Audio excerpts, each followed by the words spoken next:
Oi, gente, vocês estão bem? No vídeo passado, a gente falou como as estrelas se formam e por que elas brilham, e que nesse processo de fusão nuclear, elas dão origem a toda a diversidade de elementos químicos que a gente conhece e que compõem o universo. Quando esses elementos químicos se ligam, eles formam minerais, e o conjunto de minerais formam as rochas. Tanto que a gente consegue ver vários minerais aqui formando esse granito. E claro, se a gente tem uma diversidade de elementos químicos, a gente tem uma diversidade de minerais. E com uma diversidade de minerais, a gente tem várias formações de rochas diferentes. Então agora que a gente tem as estrelas e várias rochas orbitando elas, vamos falar sobre a origem do sistema solar.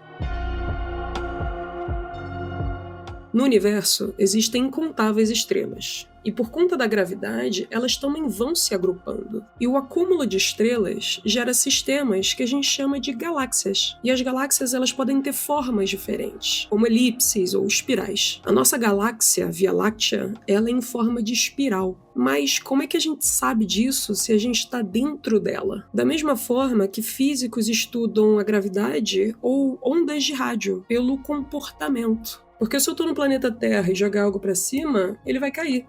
Então, eu não estou vendo a gravidade, mas é o comportamento que me diz que ela existe. Da mesma forma, se eu sintonizar numa estação de rádio, ela vai captar ondas e começar a tocar música. Os geólogos fazem a mesma coisa na hora de estudar a estrutura interna do nosso planeta. Já que não dá para cavar até o núcleo, a gente analisa ondas sísmicas, ou seja, como os terremotos se comportam em densidades diferentes das camadas do nosso planeta. Então, a gente vai ter camadas mais densas, mais duras, mais fluidas, mais maleáveis, e essas ondas vão se comportar de formas diferentes. Então, se começa de um lado e é sentido de outra forma do outro lado do planeta, a gente consegue estudar a densidade e como ela passou de um lado para o outro no nosso planeta. E da mesma forma que a gente olha para dentro do nosso planeta, a gente tem que olhar para fora também, no espaço. Então, os astrônomos, eles entendem a estrutura da nossa galáxia comparando elas com outras semelhantes. Então, os cientistas, eles coletam dados, coletam informações e interpretam elas para explicar fenômenos que a gente não consegue ver diretamente. É a mesma coisa de você ouvir um barulhão no outro cômodo e você ficar imaginando o que foi. Será que foi seu pet que derrubou alguma coisa? Foi uma porta que bateu por causa do vento? Nisso a gente cria hipóteses,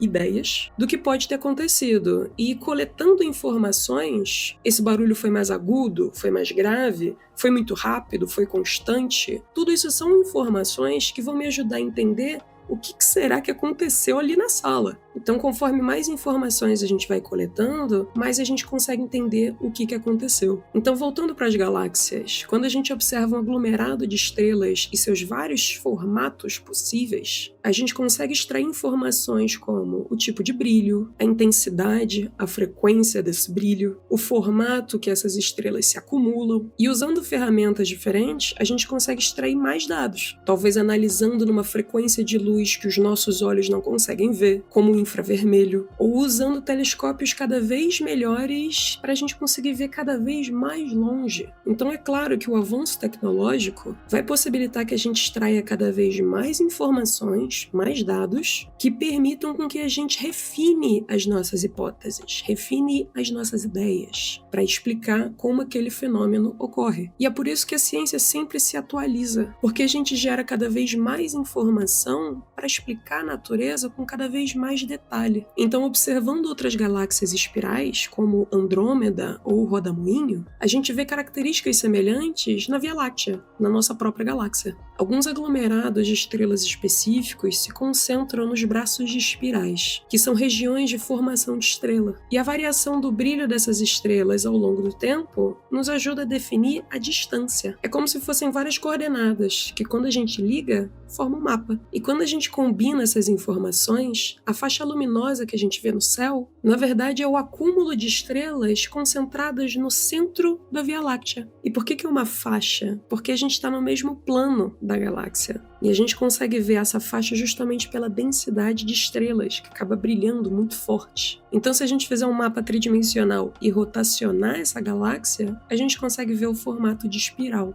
E da mesma forma que as estrelas atraem rochas e nuvens de elementos químicos em sua órbita, as galáxias, em uma escala muito maior, geram um campo gravitacional agora de estrelas que rodeiam um centro muito mais denso. No nosso caso, a Via Láctea é uma galáxia em espiral que gira em torno de um buraco negro, que a gente chama de Sagitário A, que ficou muito conhecido por essas imagens mais recentes e até reconstrução em alguns filmes. Então agora a gente sabe exatamente onde o nosso sistema solar está localizado dentro da Via Láctea. Então, como o nosso sistema solar se formou? Como a gente falou no vídeo passado, as estrelas formaram a diversidade de elementos químicos que a gente tem no universo e, consequentemente, os minerais e as rochas que a gente conhece no nosso planeta. Então a gente tem uma estrela, no nosso caso o Sol, e várias rochas e nuvens de elementos químicos orbitando esse Sol. Esse campo gravitacional forma um disco, que a gente chama de disco protoplanetário. Pelo nome, já dá para ver o que essa poeirada toda vai formar com o tempo. E esses materiais que estão ali rodando, eles interagem entre si, eles vão se acumulando. E desde a origem do nosso Sol, há 4,6 bilhões de anos, os planetas do nosso sistema solar foram se formando, começando como grãos de poeira orbitando ao redor do Sol.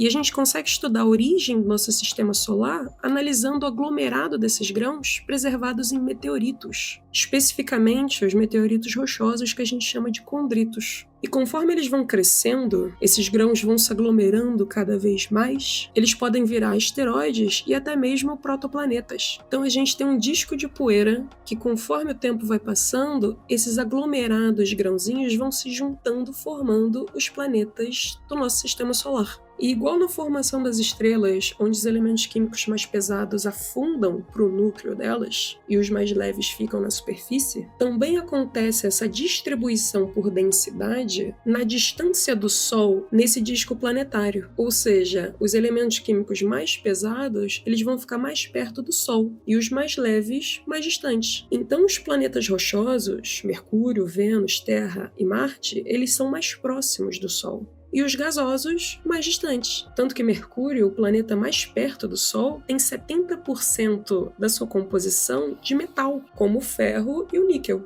E os gigantes gasosos como Júpiter, grande parte da sua composição é hidrogênio e hélio, que são os elementos químicos mais leves. Mas não é só a distância que influencia a ordem dos nossos planetas. Também tem a temperatura. Os planetas mais próximos do Sol eles vão ser mais quentes, da mesma forma que os mais distantes, mais frios. E nisso a gente pode falar da presença da água em estado líquido, que é muito importante, por exemplo, para a origem da vida. Então, na formação do nosso sistema solar, a gente tem pedregulhos gigantes rotacionando o Sol. E, eventualmente, eles se chocam, se juntam, se aglomeram. E essas pancadas, elas geram muita energia. É igual quando a gente bate palma, a gente sente que esquenta a mão um pouquinho. Mas numa escala muito maior, como esses pedregulhos rotacionando o Sol, o impacto dessas rochas derrete elas. Elas se fundem, ficando com uma consistência mais fluida. E nisso, essas rochas agora derretidas, elas se rearranjam ali dentro do planeta. Então é muito mais fácil você separar a densidade de algo fluido do que alguma coisa que está sólida. As rochas conseguem se transportar ali das camadas mais leves e pesadas, e nisso se rearranjar pela densidade.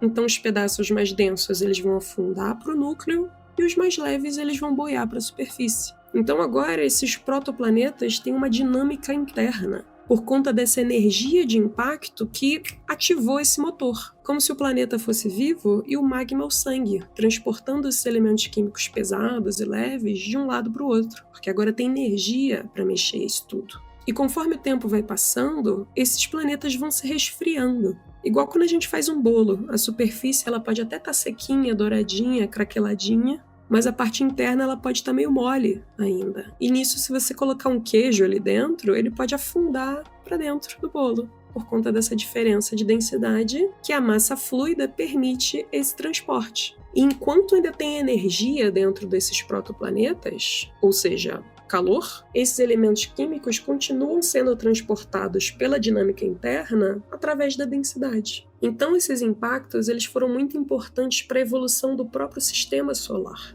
gerando energia para que o nosso planeta, por exemplo, ele tivesse essa dinâmica interna e pudesse manter a vida. E durante a formação do nosso sistema solar, tiveram várias colisões, duraram centenas de milhares de anos. E a gente consegue ver esses registros de impactos quando a gente olha para as crateras da Lua, que geologicamente é um corpo morto, porque diferente do nosso planeta, que ainda tem calor interno, ela resfriou completamente e não tem mais essa dinâmica interna, esse fluxo de magma que move as rochas e altera o relevo. Então o relevo se mantém igual, justamente porque o núcleo resfriou e não tem mais energia para fazer essa reciclagem das rochas. Mas a gente vai falar de dinâmica interna da Terra e como o magma movimenta as camadas que formam ele em outro vídeo. Como sempre, eu queria muito agradecer aos apoiadores. Graças a vocês eu consigo manter esse canal e o apoio que vocês sempre me dão na minha criação de conteúdo. Também queria agradecer aos vários convites que eu recebo para dar palestras, principalmente em eventos de graduação. Estou conhecendo vários de vocês e está sendo um privilégio interagir com toda essa galera que acompanha o meu trabalho.